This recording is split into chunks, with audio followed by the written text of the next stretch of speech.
Ladies and gentlemen, I have 3 questions to ask you guys. The first question, which is the most important question of all, were there plans to overthrow William Ruto's government during the Gen Z protest? That is the first question. Were there plans? The second question, was the military, the KDF, involved? Because our KDF is highly professional and respected globally. Were they involved?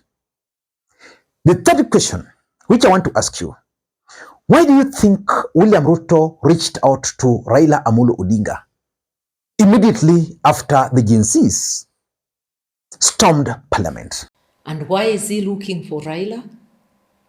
Because he realizes people have lost confidence. He's trying to clutch at straws for people to help him to gain strength, which he has been stripped of by the loss of confidence. Ladies and gentlemen, in this video, I want us to answer those 3 questions. Because yesterday, there was a screaming headline on the Daily Nation. And today, the KDF of the military responded to that title. First of all, let us begin by asking whether there were plans to overthrow William Ruto's government. We all know that the Gen Zs in Kenya staged serious protest against William Ruto's government. And they successfully, on the 25th day of June last year, stormed parliament. And what we know is that after storming parliament, military was released to the streets, which begs the question, were there plans to overthrow William Ruto's government? I want to respond to that using Oscar Sudi's own words. They're sponsoring others to say, oh, Ruto must go, so you what? That's not a problem. We have to secure our country first. Yoyote inaendelea hapo na kukua sponsor ni kama ile Gen Z. Gen Z walifanya kazi yao siku ya kwanza. Wiki ya pili ilikuwa kubadilisha serikali. Na tutawaambia kila kitu pole pole. Number 2.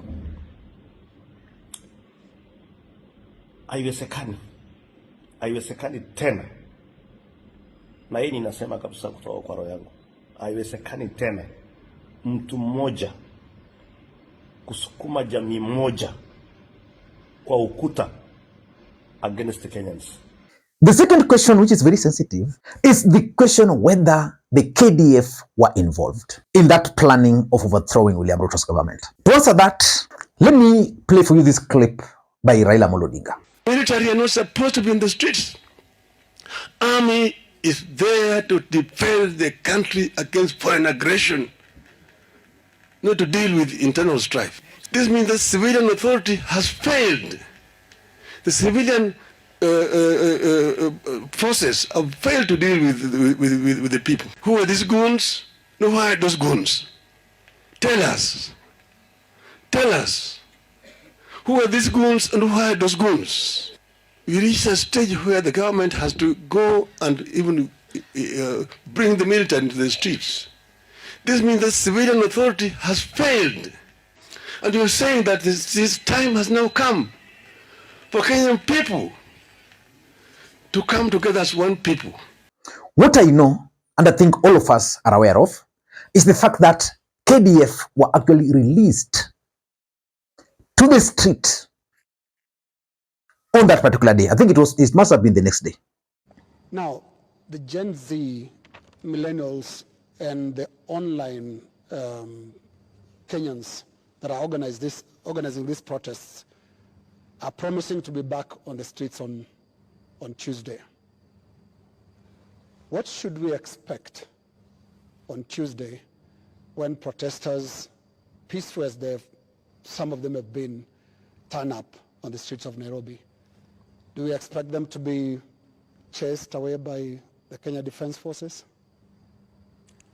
First, the Kenya Defense Forces will not be on the street.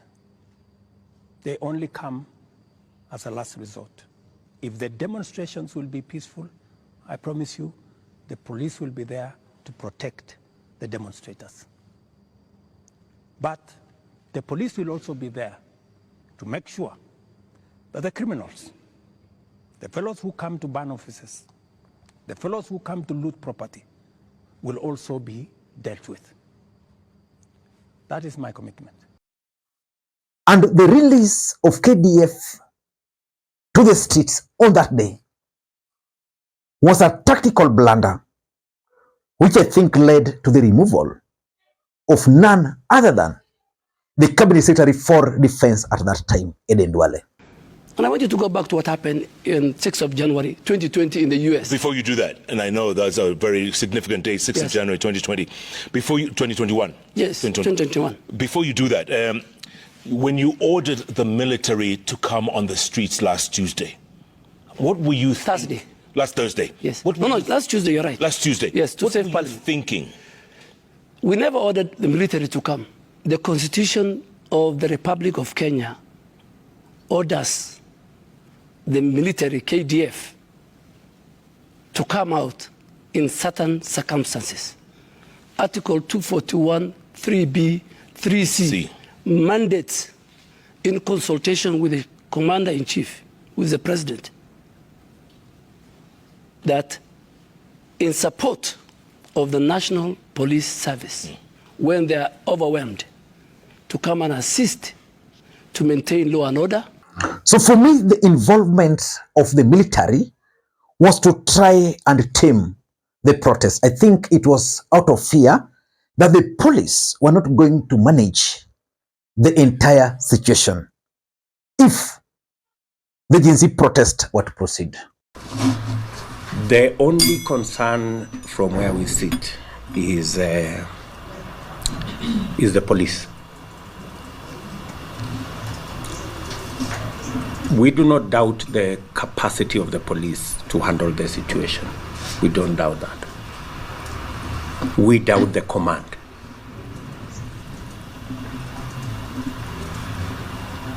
We have a serious problem with the command of the police. But that's not the basis of this video today. In this video, I want us to do a critical analysis of the response by the military. Because for me, if you are to ask me, I don't think it was a good idea for the military to start responding to political affairs of the country. But I could be wrong.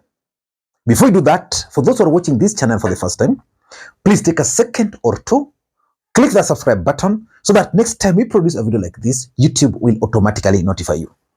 And to the subscribers, I want to continue thanking you guys for your continued support. Because without that support, this channel cannot be where it is. Ladies and gentlemen, let us dive in. Let me take you through the letter by KDF. By the way, before we get into that letter, let us begin by going through the article on the Daily Nation yesterday. Raila, I saved President Ruto from military coup. This is what the newspaper posted. It's actually by Macharia Gaido.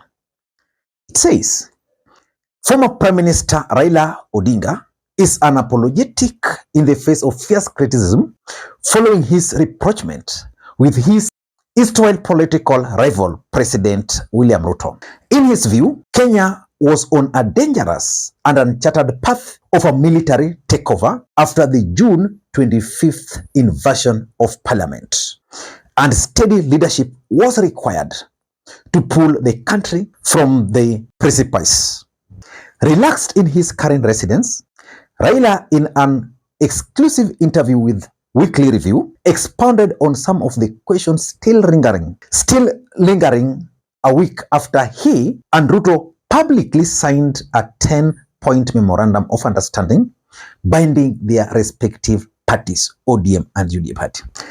Mr. Odinga, listen, who now straddle a unique position as both leader of the opposition and effective co-president or co-principal without portfolio in the Ruto government, in typical fashion does not give a short or concise answer. He prefers to deliver history lessons on this Friday morning interview.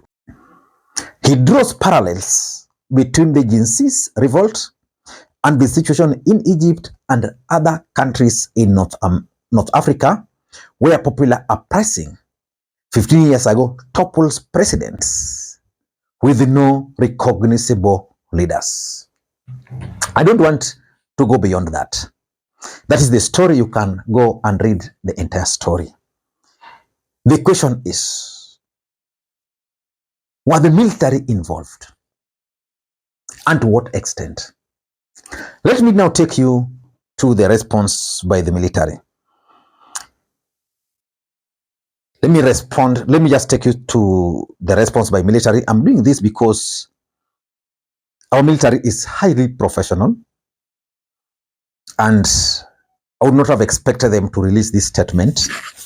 But after all, they've released it. The statement has been released by Public Communications Office. Maybe Kenyans also deserved to know, because I'm aware that several Kenyans were actually surprised that the military was being dragged into this matter, especially coming from Raila Odinga after the handshake. This is what they are saying. Ministry of Defense, press release, inaccurate newspaper articles by Nation Media Group. It says, the Ministry of Defense notes with concern the inaccurate newspaper article in yesterday's Sunday Nation titled, Raila, I saved Ruto from military coup, and Taifa Jumapili titled, Nilivyozima mapinduzi dhidi ya Ruto. The article, which cites undisclosed source, alleged that former Prime Minister Raila Odinga, in an exclusive interview, claimed he prevented a military coup against His Excellency, the President of the Republic of Kenya and Commander-in-Chief of the Defense Forces. Of course, they are drawing the name of the President, the name of Raila there. The ministry categorically states that the claim in the newspaper article are false, baseless, unfounded, misleading, and indeed reckless. Up to that extent, I agree with them that this statement here is actually reckless. It's misleading. Because even from the parts I read, they were like, Raila never gave a clear answer. But for them, they are very clear. Okay, let us proceed. The Kenya Defense Force is a professional and a political institution committed to the highest standard of integrity, discipline, and service to the nation. Our military is the best. That's what I believe. Previously, even NIS was the best in Africa. But nowadays, NIS, they are good, but they lean more of politics nowadays. But our military, the best. Disciplined, they know their work, and I doubt if they would have involved themselves. Because even the courts made a ruling on their deployment. Most of us were actually skeptical. We didn't really support their deployment, but the courts made a ruling. It proceeds here. The publication of the article by Nation Media Group, based on unverified claims from undisclosed source, is not only irresponsible and unpatriotic, but also a clear example of sensational reporting aimed at increasing readership rather than upholding journalistic integrity. That part is off. That part is not politics. Which means someone somewhere maybe